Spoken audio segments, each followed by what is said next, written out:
പരിശുദ്ധ ഖുർആൻ ദൈവിക ഗ്രന്ഥമാണ്. ദൈവിക ഗ്രന്ഥമാണ് എന്ന് അവകാശപ്പെടുന്ന ഒരു ഗ്രന്ഥം അതിൻ്റെ ദൈവികത സ്ഥാപിക്കുവാൻ ബാധ്യസ്ഥമാണ്. ദൈവികത സ്ഥാപിക്കുന്ന വിഷയത്തിൽ പരിശുദ്ധ ഖുർആനിന് അദ്വിതീയമായ മാർഗങ്ങളുണ്ട്. മുൻപ് അത്ഭുതങ്ങളുടെ കാലഘട്ടമായിരുന്നു. പരിശുദ്ധ ഖുർആൻ അത്ഭുതങ്ങളിലെ അത്ഭുതമാണ്. അതിനുശേഷം സാഹിത്യത്തിൻ്റെയും കവിതയുടെയും കാലഘട്ടമായി.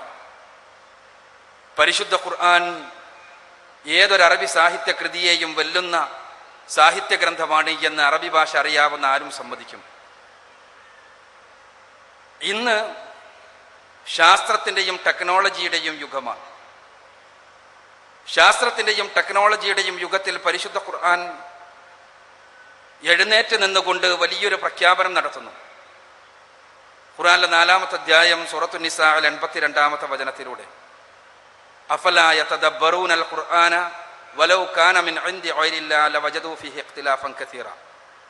അവർ ഖുർആനിനെ കുറിച്ച് ചിന്തിക്കുന്നില്ലേ, അതെങ്ങാനും സർവ്വലോക രക്ഷിതാവായ തമ്പുരാന്റെ പക്കൽ നിന്നുള്ളതല്ലായിരുന്നുവെങ്കിൽ അവർക്കതിൽ ധാരാളം വൈരുദ്ധ്യങ്ങൾ, അബദ്ധങ്ങൾ കാണാൻ കഴിയുമായിരുന്നു.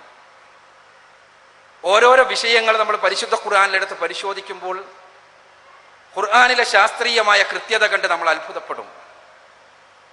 അസ്ട്രോണമി, ആകാശശാസ്ത്രം, ഗോളശാസ്ത്രം. ഗോളശാസ്ത്രജ്ഞന്മാർ ഈ പ്രപഞ്ചത്തിന്റെ ഉൽപ്പത്തിയെക്കുറിച്ച് പറയുന്നത് പ്രപഞ്ചം, ആകാശഭൂമികളെല്ലാം ഒന്നായിരുന്നുവെന്നാണ്. എന്നിട്ട് ഒന്നായിരുന്ന ആകാശഭൂമികൾ പിന്നീട് വേർപെട്ടു. അവരതിന് ബിഗ് ബാങ് തിയറി എന്ന് പറയും, മഹാവിസ്ഫോടന സിദ്ധാന്തം. പരിശുദ്ധ ഖുർആനിലെ 21-ാമത്തെ അധ്യായം സൂറത്തുൽ അംബിയായിലെ 30-ാമത്തെ വചനത്തിലൂടെ പടച്ചതമ്പുരാൻ പറഞ്ഞു, അവലം യറല്ലദീന കഫറു അന്നസ് സമാവാതി വൽ അർള കാനതാ റത്ഖൻ ഫഫതഖ്നാഹുമാ. സത്യനിഷേധികൾ കണ്ടില്ലേ, ആകാശഭൂമികളെല്ലാം ഒന്നായിരുന്നുവെന്ന്. പിന്നീട് നാം അതിനെ വേർപെടുത്തിയിരിക്കുന്നു.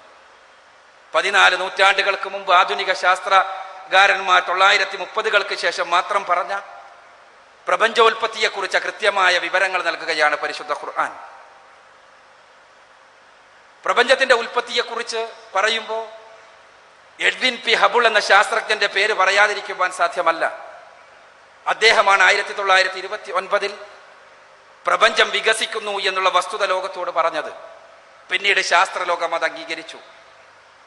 പരിശുദ്ധ ഖുർആൻ 51-ാമത്തെ അധ്യായം സൂറത്തു ദാരിയാത്തിലെ 47-ാമത്തെ വചനത്തിലൂടെ ഖുർആൻ പറഞ്ഞു,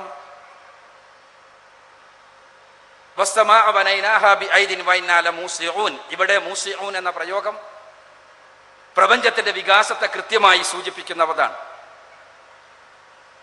അതേപോലെ തന്നെ സൂര്യചന്ദ്രന്മാരെ കുറിച്ച് പറഞ്ഞപ്പോൾ പരിശുദ്ധ ഖുർആനിലെ വചനങ്ങൾ വളരെ കൃത്യമായ പരാമർശങ്ങൾ നടത്തി. പരിശുദ്ധ ഖുർആനിലെ 71-ാമത്തെ അധ്യായം സൂറത്തു നൂഹിലെ 16-ാമത്തെ വചനത്തിലും മറ്റൊട്ടനവധി വചനങ്ങളിലും സൂര്യനെക്കുറിച്ച് സിറാജ് എന്നും ചന്ദ്രനെക്കുറിച്ച് മുനീർ എന്നും നൂർ എന്നും പറഞ്ഞു. സിറാജ് എന്നും വഹാജ് എന്നും റിയാ എന്നുമുള്ള പദങ്ങൾ സൂര്യനെക്കുറിച്ച് പരാമർശിച്ചപ്പോൾ ആ പരാമർശങ്ങളെല്ലാം അറബി ഭാഷ അറിയുന്നവർക്കറിയാം സ്വയം പ്രകാശിക്കുന്ന വസ്തുക്കളെ കുറിക്കുന്നതാണ്. വിളക്കിനാണ്, സ്വയം പ്രകാശിക്കുന്ന വസ്തുക്കൾക്കാണ് ഇതെല്ലാം പറയുക. എന്നാൽ ചന്ദ്രനെ കുറിച്ച് പറഞ്ഞപ്പോൾ നൂർ എന്നും മുനീർ എന്നും പറഞ്ഞു. ചന്ദ്രന്റെ പ്രകാശം പ്രതിഫലിപ്പിക്കപ്പെടുന്ന പ്രകാശമാണ് എന്നർത്ഥം. ഭൂമിയുടെ ആകൃതിയെക്കുറിച്ച് നമ്മൾ പറയാറുണ്ട്. ഭൂമിയുടെ ആകൃതി, അതിനെക്കുറിച്ചുള്ള പരാമർശങ്ങൾ. ഭൂമിയുടെ ആകൃതിയെക്കുറിച്ച് നമുക്ക് കൃത്യമായി യാതൊരു വിവരവും ഉണ്ടായിരുന്നില്ല. ഭൂമി പരന്നിട്ടാണ് എന്നായിരുന്നു നമ്മുടെ വിശ്വാസം.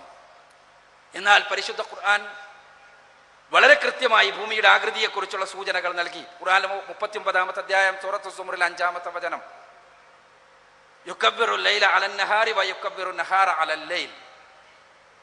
ഇവിടെ കബ്ബറ എന്ന പദം പ്രയോഗിച്ചിരിക്കുന്നത്, യുകബ്ബിറു എന്ന പദം പ്രയോഗിച്ചിരിക്കുന്നത് ചുറ്റിപ്പൊതിയുക എന്ന അർത്ഥത്തിലാണ്. ചുറ്റിപ്പൊതിയുക എന്ന് പറയുമ്പോൾ അറബി ഭാഷയിൽ അത് തലപ്പാവ് ചുറ്റുന്നതിനെ കുറിച്ച് പറയും. ഒരു ഗോളം മറ്റൊരു ഗോളത്തിന് ചുറ്റുന്നതിനാണത് പറയുക. ഖുറത്ത് എന്ന ധാതുവിൽ ഇതാണ് യുകവ്വിറു ഉണ്ടായിട്ടുള്ളത്. അതേപോലെ തന്നെ പരിശുദ്ധ ഖുർആൻ 79-ാമത്തെ അധ്യായം സൂറത്തു നാസിആത്തിലെ 30-ാമത്തെ വചനത്തിൽ വല്ലർള ബഅദ ദാലിക ദഹാഹ, അതിനുശേഷം ഭൂമിയെ നാം ഒരു മുട്ടയുടെ ആകൃതിയിലാക്കി. ദഹാഹ എന്ന ധാതു, ദഹാഹ എന്ന ക്രിയ ദുഹിയത്ത് എന്ന പദധാതുവിൽ നിന്നുണ്ടായി. ദുഹിയത്ത് എന്ന് പറഞ്ഞാൽ ഒട്ടകപ്പക്ഷിയുടെ മുട്ടയാണ്. യഥാർത്ഥത്തിലുള്ള ഭൂമിയുടെ ആകൃതി ഒട്ടകപ്പക്ഷിയുടെ മുട്ട, ജിയോസെൻട്രിക്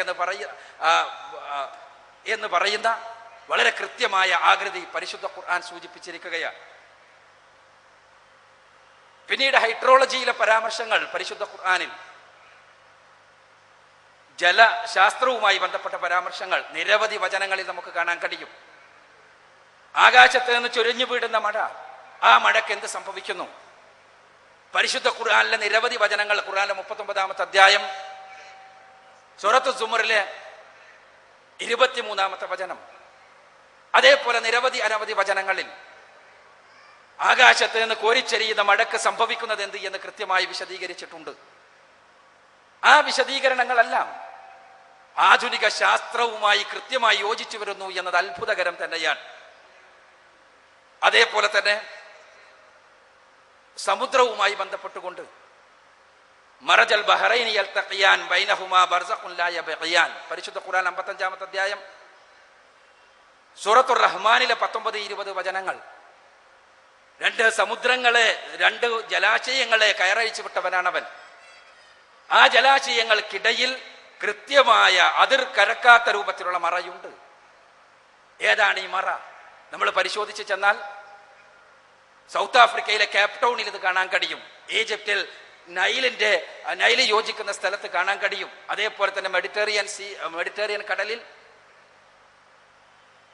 മൈലുകളോളം നീളത്തിൽ ഒരേ സമുദ്രത്തിൽ തന്നെ ഉപ്പുരസമുള്ള ജലവും അതേപോലെ തന്നെ വളരെ ഉപ്പുരസം കുറഞ്ഞ ജലവും ഒരേ സമുദ്രത്തിൽ തന്നെ മൈലുകളോളം പോകുന്നത് നമുക്ക് കാണാൻ കഴിയും.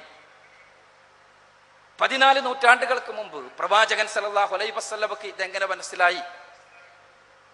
യഥാർത്ഥത്തിൽ പരിശുദ്ധ ഖുർആന്റെ പ്രയോഗങ്ങളുടെ കൃത്യതയാണ് ഇവിടെ നമുക്ക് ബോധ്യപ്പെടുന്നത്. അതേപോലെ തന്നെ ഭൂമിശാസ്ത്രവുമായി ബന്ധപ്പെട്ട പരാമർശങ്ങൾ പരിശുദ്ധ ഖുർആൻ മലകളെ, പർവ്വതങ്ങളെ കുറിച്ച് പറഞ്ഞപ്പോൾ വൽജിബാല ഔതാദ എന്ന് പറഞ്ഞു. ഖുർആനിലെ 78-ാമത്തെ അധ്യായം സൂറത്ത് നബഅയിലെ 7-ാമത്തെ വചനത്തിൽ പർവ്വതങ്ങളെ ആണികളാക്കിയിരിക്കുന്നു. ഭൂമിയെക്കുറിച്ച് പഠിക്കുമ്പോൾ 3970 മൈൽസ് ആരമുള്ള ഭൂമി, ആ ഭൂമിയുടെ പുറന്തോടിനകത്ത് മുഴുവനും തന്നെ ദ്രാവകമാണ്, കത്തിജ്വലിച്ചു കൊണ്ടിരിക്കുന്ന ദ്രാവകം, ഉരുകിക്കൊണ്ടിരിക്കുന്ന ദ്രാവകം. അതിനു മുകളിൽ പുറന്തോട് ഒരു സന്തുലനത്തോടു കൂടി നിൽക്കുന്നത് പർവ്വതങ്ങൾ ഉള്ളത് കൊണ്ടാണ് എന്ന് ദ എർത്ത് എന്ന ഗ്രന്ഥം വളരെ ശക്തമായി